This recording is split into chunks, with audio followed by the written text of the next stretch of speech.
Wreak havoc. When you hear the name Summers in the X-Men universe, your mind instinctively goes to Scott, aka Cyclops, with his signature visor releasing concussive optic blasts. But hold on a second, friends. Since the younger brother Alex is the ultimate walking dynamo, you can't really ignore him either. Alex Summers, aka Havoc, is one of the most complicated characters in the X-Men because his mutant powers are really destructive, not just for others, but it's also exhausting for him to control. That's why, throughout his comic arc, you watch him losing control of his powers and regaining them in the most exhausting manner possible. But what made him so psychologically vulnerable despite having a biological battery inside his body? Well, in today's video, we're going to be looking for that answer by digging into his anatomy as well as his tragic backstory. Stick with us to the end of this one because this is the entire history and anatomy of Alex Summers, aka Havoc. It's going to be a good one, so let's get right into it. Alex, get out! Do it! Why does Havoc's body basically work like a living battery? Havoc's body works like a living battery, but it doesn't have an on-off switch. It's his biological mechanism enhanced by his mutant powers. He absorbs ambient cosmic energy from the environment, and then his body automatically metabolizes it. Let's take a closer look at that process. First of all, cellular metabolism begins with the very first step of this process, called absorption. Each cell of his body works like a solar panel, absorbing cosmic energy and radiation that are then converted into plasma energy, which he can discharge as destructive waves. That's how the whole metabolism works. Just like the human body stores its necessary energy and discards waste, Havoc also automatically releases negligible amounts of excess energy once his cellular storage reaches capacity. Without proper control, however, his plasma can be discharged in dangerous and unpredictable ways. To handle that, Havoc has a specially made costume. You see those concentric rings on his chest? Well, those rings basically show his battery level. As the energy stored inside Havoc's body increases, the circles on his costume expand out. When Havoc drains all of his energy on something, he gets physically and mentally exhausted, needing an almost 16.5-hour-long charging period to repower up completely. His plasma waves are extremely powerful energy blasts that hit their targets like a sudden shock and can shatter them to pieces. In X-Men First Class, we can see how Alex Summers, played by Lucas Till, splits everything in half with the help of his plasma blasts. This is pretty different from his portrayal in the comics, however, and we'll get to that point soon, but before that, let's take a look at his powers and their origin story. Where did his powers actually come from? Mr. Sinister, one of the X-Men's most iconic recurring villains, was always obsessed with the Summers family because they were naturally born mutants with a very special genetic line that he believed could produce a weapon powerful enough to defeat Apocalypse. So he always kept his eyes on Scott and Alex. A tragedy occurred when the Summers family was flying home in a private plane which collided with a Shi'ar spacecraft. Mr. and Mrs. Summers strapped the only available parachute onto their sons and pushed them out of the burning plane. Scott and Alex survived and eventually ended up in an orphanage in Nebraska. Mr. Sinister was actually the one who arranged for both brothers to be transferred from this orphanage, and he also arranged Alex's adoption. However, Alex's foster parents made things even more miserable for him, as they had recently lost their own son Todd in a car crash, so they wanted to mold Alex into their deceased son, which put too much pressure on him. Finally, one day, a bully named Vincent, who was responsible for Todd's death, kidnapped Alex and his foster sister and threatened to blow up their house.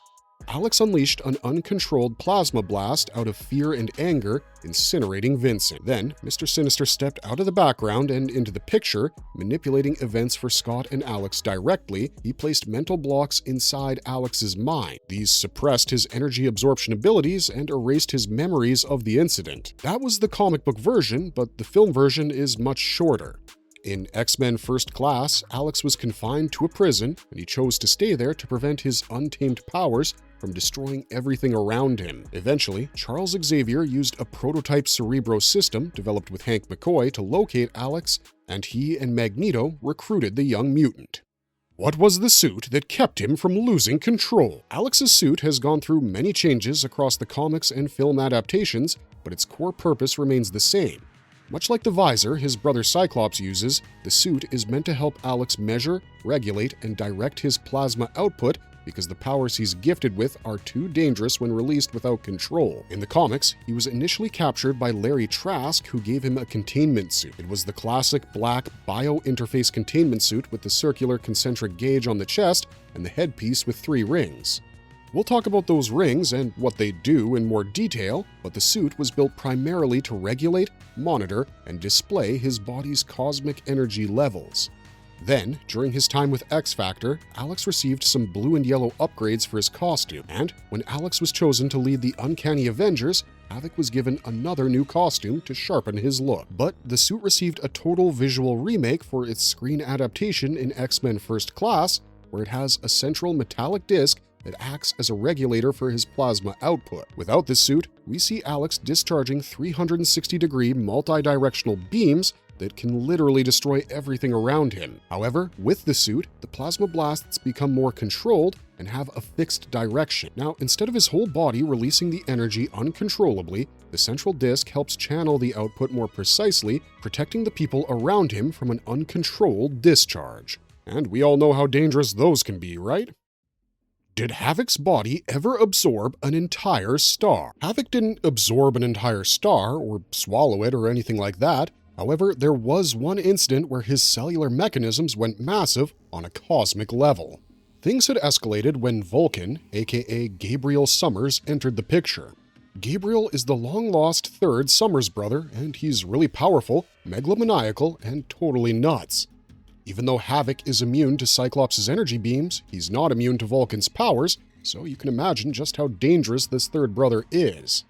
In X-Men, Emperor Vulcan number 5, Havok, who was leading the rebellious Starjammers, fought Vulcan, who would become the Emperor of the Shi'ar Empire. During their cosmic battle, Alex was thrown into a massive star, but the stellar energy didn't burn him to death. Rather, his body did what it does best. It absorbed the stellar energy, including the star's radiation and heat. Consequently, Havok's body became massively supercharged. He came back and gained the upper hand in the fight with his brother. This didn't become a regular thing or anything, it was only one extraordinary display of his abilities, but absorbing that much stellar energy requires tremendous physical endurance and focus, so it's better not to use it as a baseline ability for his character. What really happened when Havok seemingly died? Once upon a time, in X-Factor number 149, Havok seemingly died, but it was one hell of a crazy death which sent his consciousness into a whole new dimension. In the main Marvel Comics continuity, or Earth 616 as it's known, Havok tried to stop his teammate, Devlin Greystone, from operating a makeshift and faulty time machine, but it eventually exploded. The explosion was so severe that it severed Havok's connection with his own universe. This didn't actually kill him, though. Instead, he was transported into an alternate reality called Earth 1298, exchanging bodies with that universe's Havok, who had just been killed by a Sentinel. Havok woke up to find that he was in an alternate reality where he ran a team called the Six, alongside a monstrous version of Beast and a vampiric version of Storm called Bloodstorm. He also discovered that his wife was Madeline Pryor, a clone of Jean Grey, and his son was named Scotty, a telepath. With the help of his telepathic abilities, Scotty eventually realized that this Havok wasn't the father he remembered. However, next came the ultimate battle involving the Goblin Force and the Beyonder. After Havok became the host of the Nexus of All Realities, he used its power to defeat the Beyonder, as well as the returned Goblin Force. The Nexus finally sent his consciousness back to Earth 616, although his return left him trapped in a void for some time. He eventually reappeared on Earth 616 in a catatonic and amnesiac state. Charles Xavier discovered that Alex's consciousness was trapped inside a void, and a young telepath called Carter, the son of his nurse Annie, used his emerging powers to reconnect Havok's mind to his body and save his life. Is Havok secretly linked to a villain's DNA? Unfortunately, yes. Havok has one major enemy called the Living Monolith, aka Ahmet Abdul, who was linked to his DNA. Mr. Sinister and Apocalypse were responsible for the experiment, although this was later revealed as a retcon. Sinister grafted a sample of Havok's DNA into Abdul, giving him the same basic ability to absorb and transform cosmic radiation. Thus, the two became connected through their powers. But Abdul has his limitations. Alex's body naturally blocks Abdul from reaching his full potential. When Alex is captured and prevented from absorbing energy, Abdul can access the energy and transform into the gigantic Living Monolith. During this time, Alex feels powerless and drained, but once their connection is disrupted, the monolith turns back into his normal human form as the Living Pharaoh. Marvel hasn't explored the monolith as vividly as some other villains in the comics.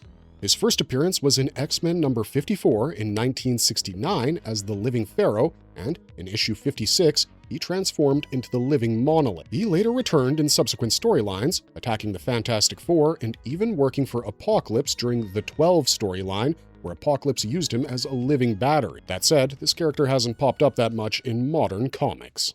What powers actually live inside his skin? I've already mentioned how Havok is a biological engine with a living cosmic battery inside him, but it's not just sunlight he absorbs. There is actually a wide variety of radiation that Alex can absorb. Earlier, while discussing his cosmic battle with Vulcan, I said he was thrown into a star where he absorbed the radiation and stellar energy. But Havok can still absorb cosmic radiation while staying on Earth's surface as well. Not only that, he can absorb stellar energy, X-rays, and even gamma rays, and store that energy in his cellular structure. Then there's the processing and discharge of his plasma energy, which can cause massive destruction. But it's important to note that he's also immune to the intense heat produced by his own plasma. Also, he's immune to Cyclops' optic beams, and Cyclops is immune to his plasma as well, but neither of them are immune to the energy generated by Vulcan. Havok can also fly by releasing his plasma energy downwards to get off the ground. His energy also helps him resist or counter certain external forces. Also, it's notable that when Havok gets into a fight, he doesn't necessarily burn his enemies to death. That's because he can regulate his plasma discharge. By dialing it down to a tiny fraction of its full strength, he can stun his targets and give them an excruciating headache rather than fully vaporizing them. In fact, he once used this ability to defeat the Hulk, a feat that he's managed twice. His entire body is capable of emanating plasma waves, which become easier to control when he's wearing the suit. Why does Havok's design have those rings? The concentric rings on Havok's costume are part of his signature style, and they're a crucial part of his design. In-universe, they also help him monitor the massive amount of cosmic energy stored inside his body. However, to understand how these rings actually work, let's take a look at how the Summers brothers absorb energy and release it into the environment. When Cyclops, aka Scott Summers, absorbs ambient energy, his eyes release more linear optic blasts. But for Alex, the plasma energy can emanate from his entire body in waves, which artists often represent using expanding concentric rings. The problem is that his discharge can become omnidirectional, which can be destructive. And that's where the suit comes in, with sensors and control technology, which helps him to channel those waves in a fixed direction. The rings also work as a measuring gauge. The costume is fitted with sensors that keep a readout of his energy level, and as the amount of stored energy increases, the concentric circles on the chest expand out. However, if Havok's cellular storage reaches maximum capacity, his body automatically absorbs and re-emits additional energy in negligible quantities. The suit helps him control and direct his stronger plasma discharges when he consciously releases them. What canon detail do most fans actually miss? Havok is one of the most complicated members of the X-Men, and one of the most problematic aspects about him is his psychological trauma, which has repeatedly destabilized his life and his ability to control himself and his powers. In Marvel's comics, he's lost his memories, his sense of identity, and his control over his abilities multiple times and has had to rebuild himself from scratch. It's like his evolution is constantly interrupted as he always gets sent back to square one, and it's not just psychological trauma, but many other things, like the effects of reality-altering powers, brainwashing, possession, and even biological changes, which have all led to him suffer. In his origin story, we saw how Sinister's use of mental blocks suppressed his abilities and erased his memories. This was the first time his powers were suppressed. Then, around the Extinction Agenda era, Havok passed through the Siege Perilous and reappeared in Genosha without his memories. So it was easy for the Genosian government to condition him and make him a high-ranking military officer known as a magistrate. During this time, he suffered from uncontrollable energy leaks. However, he later recovered his memories and maintained his cover as an officer to get close to Cameron Hodge and defeat him. Then came the 1990s X-Factor era, where he was brainwashed by Dark Beast and turned against his former teammates. But Havok managed to break free from the conditioning and formed the Brotherhood, eventually using the group as part of his plan to expose Dark Beast's experiments. After returning from Earth 1298, he spent a long time dealing with the alternate Havok's personality, which had followed him back from that universe. This was a major issue until the Exiles helped force the alternate personality out of his body. Finally, another crucial event occurred during the Axis event when he became stuck in his inverted and evil personality even after most of the other heroes and villains returned to normal. He remained inverted because he had been protected from the spell that reversed everyone else. He later teamed up with Emma Frost, Miss Sinister, and Bastion, becoming involved in the Mother Vine project. But Emma eventually turned against the others, and with help from Polaris and her memories of the original Alex Summers, she helped Havok return to his original self. His evil inversion faded away, and his memories came back, but it became a matter of concern why Havok's entire arc in the comics relied on his vulnerabilities more than his strengths. A lot of it comes from his childhood, since even before his journey began as an X-Man, he was a target of Sinister's evil plans.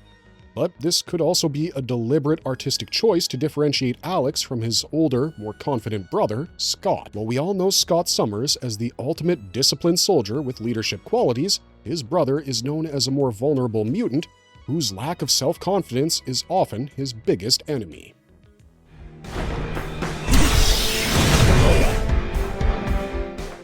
How did screen versions change his body? There were many changes made for the film version of Havok, as he looks almost nothing like the Alex Summers we got in the comics. First of all, the Fox films changed the ages of Alex and Scott Summers, making Alex the older brother of Scott, while in the comics, Scott is the eldest. And that's not all. The films changed his body, his suits, and the method of his plasma discharges entirely. In the comics, we see Havok with his black suit and concentric rings that emanate white and sometimes pale bluish plasma waves. The rings expand and spread around him in black and white lines. But in the film, Havok, played by Lucas Till, releases crimson red plasma rings that surround him like hula hoops. The X-Men animated series from 1992 also kept a look inspired by his comic costume, using black and yellow elements in his character design. In the comics, we see Havok release his energy from all over his body, as every part of him can unleash plasma discharges. But in the films, we see the energy rings becoming more localized, especially when they're controlled by the suit and its focal regulator. However, out of all the changes, the Fox universe's decision to make Alex the older brother keeps him out of his brother's shadow, at least in this cinematic universe. Now, we're getting pretty close to the end of this video, so I hope you guys now understand one of the most troubled X-Men characters a little better. Havok's entire body acts like a battery capable of releasing devastating energy if it's not properly controlled, and his mind is already a vulnerable zone targeted by his enemies. But despite all that, Havok is still an important character who goes against all odds and sticks to his one and only job of serving alongside the X-Men. On that note, this is the end of our video, so if you enjoyed it, please hit those like and subscribe buttons to see more videos like this one. Also, let us know how you feel about Alex's powers and mental state in the comment section down below. Otherwise, thanks for watching, stay safe out there, and we'll see you next time.